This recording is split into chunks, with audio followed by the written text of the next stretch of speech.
there, or happy Festivus, whatever you're into. Happy holidays. I was raised Catholic myself. I don't really practice too much anymore, but I'm still a huge fan of Jesus. So I like to celebrate his birthday with him every year. It's a big deal still. Tough guy to shop for, that Jesus. He's not doing the material things. I like to get him something from the heart, something sentimental.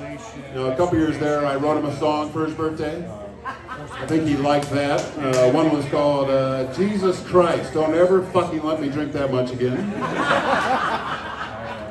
That was a good one. Another one was called Jesus Christ, What's a Guy Gotta Do to Get Laid in This Town? Really songs that tug at the heartstrings, you know, very emotional songs. These days I just like to get him a card for his birthday. And on the inside I write, hey, I got a great gift for you, like the greatest gift, but you can't get it until you die. And you gotta be really nice to be up until then. That's the only catch. But it's a great gift, you're gonna love it. And at the bottom I write, how's it feel, Jesus? Jerk. The only other people I shop for at Christmas these days are my kids. But I was a little cash poor this year, so I ended up in a lot of thrift shops and Goodwills. I think I got my daughter a Trivial Pursuit game from like 1985, with about half the pieces missing this year. I think she'll enjoy it. My son, I got him like an iPod stereo. You know they don't make iPods anymore, and he's never owned one. But the stereo was broken, so it all worked out in the end. It was a banner year for my kids this year, it really was. It was a little bit of a different Christmas for me this year.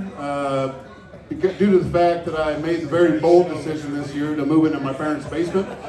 It's very brave of me, I felt. You know, and I didn't do it because I was struggling or I was failing in life. It was actually just the opposite. I had accomplished so much in my life. I woke up one day and I was like, what's next? What other challenges are there for me out here right now? It was kind of like Alexander the Great, you know, when he looked over the breadth of his kingdom and he wept because there were no more worlds to conquer. That was me. That was me in that moment.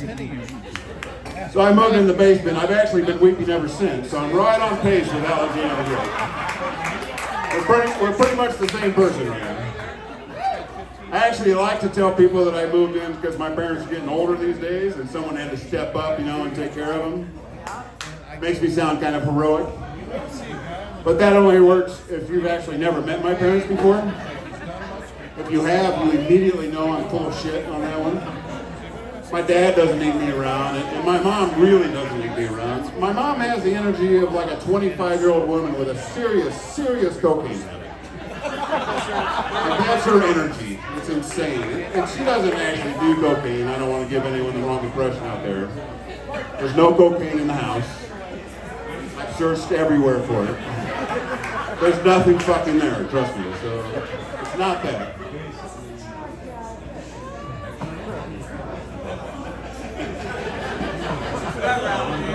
Anyway, I'm sorry. I did wake up Christmas morning in my parents' house for the first time since I was a kid, basically. It was a lot different than I remember, though.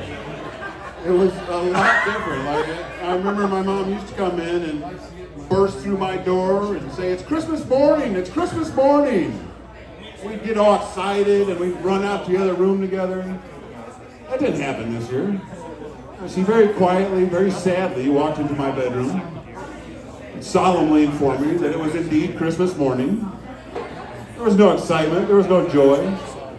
Now, when she walked into my bedroom, she didn't find me with a prostitute and a bottle of Jack Daniels, but still, she could have shown a little bit more enthusiasm when she invited me and my whore, her words, not mine, me and my whore upstairs for Christmas breakfast. She could have been a little warmer about it, I think. The presents were a lot different than I remember. I used to get like G.I. Joe action figures and baseball cards. This year she just signed me up for like 3 different dating apps. Just grabbed my phone Christmas morning and downloaded like 3 apps, threw it back at me. Like, Merry fucking Christmas, loser. Why don't you go out and meet a goddamn girl one of these nights? You know, me and your father could use a night by ourselves one of these nights. And I am aware that most of these dating apps are free. That part's not lost on me. It's probably not the best sign, though, when your mom's signing you up on dating apps. Dating apps. I mean, we call them dating apps, but they're really just sex apps, aren't they? I feel, if we're being honest with ourselves, I don't think there's a whole lot of dating going on those things. People are just hooking up, which is fine. I'm all for it. But I think the apps should, they should be more upfront and kind of lean into that portion of it. You should be able to get home from your experience and, write a sex review on these apps, I think. Kind of like people do when they go to restaurants and they get home and they immediately hop on Yelp. You know, those fucking awesome people? Yeah. You should be able to do that on these apps, I think. Give future patrons an idea of what you're in for, in my opinion. Get home and you write your sex review and it's like, well, it's a little pricier than I was hoping, but the appetizers were amazing. Just terrific. Like, we almost got filled up on the appetizers alone. That's how good they were. The service was very professional, very professional. No complaints there. She kept checking on me to make sure I was enjoying the experience.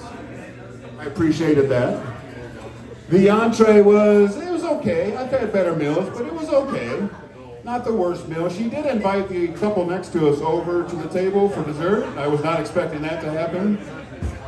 But overall, I'd say 3.5 stars. 3.5 stars for the sex that night, in my opinion. Now, she is going to ask you to choke her at one point, but she's going to walk you through that. So don't get too worried about that part. You really don't have to get too worried. The craziest part about these dating sex apps is a lot of people on them are like in their 20s. These lazy kids. Put the work in. What are you doing when you're that young? Don't go by the Cliff Notes. Read the book. Read fucking Moby Dick, for God's sake, when you're that young. You know how hard I had to work in my day, in my 20s for sex? I had to work pretty fucking hard. I had to walk barefoot with no shoes on, uphill.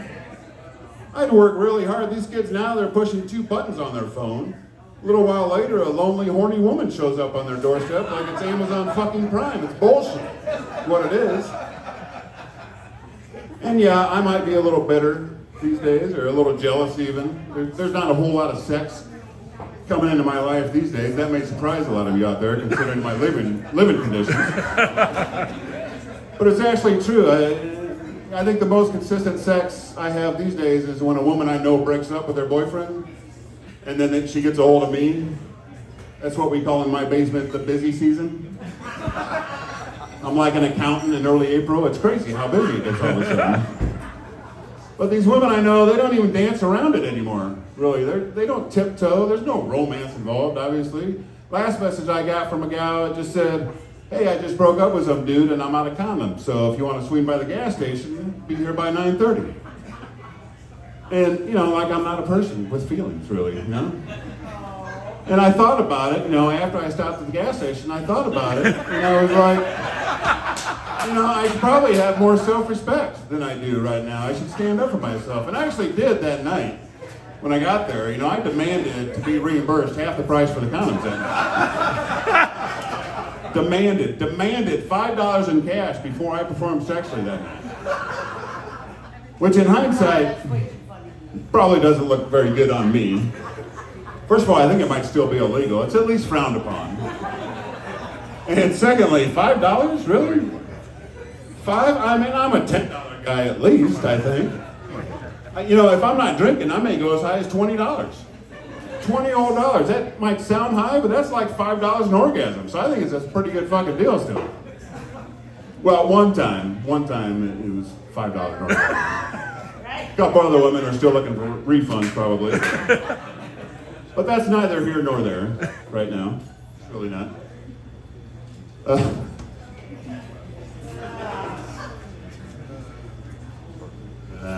Okay. Not that I'm a whole lot better with the dating and the romance. The most effort I'll put into it anymore is I'll just get on Facebook and I'll check the marriage status of a few different women I know, really.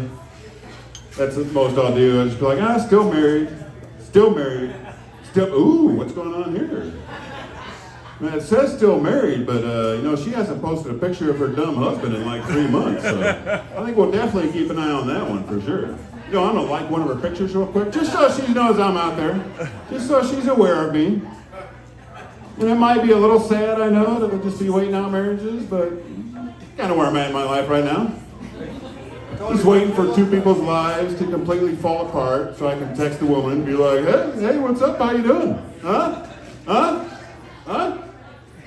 Like she's going to text me right back and be like, oh my God, I was hoping to hear from you after my soul-crushing divorce. I'm so glad you reached out. You're like, yeah, I thought so. That's, I don't know how busy you are tonight, but if you want to swing by the gas station and be here by 9:30, I'm pretty sure my parents will be asleep by then. So, thanks for coming out tonight.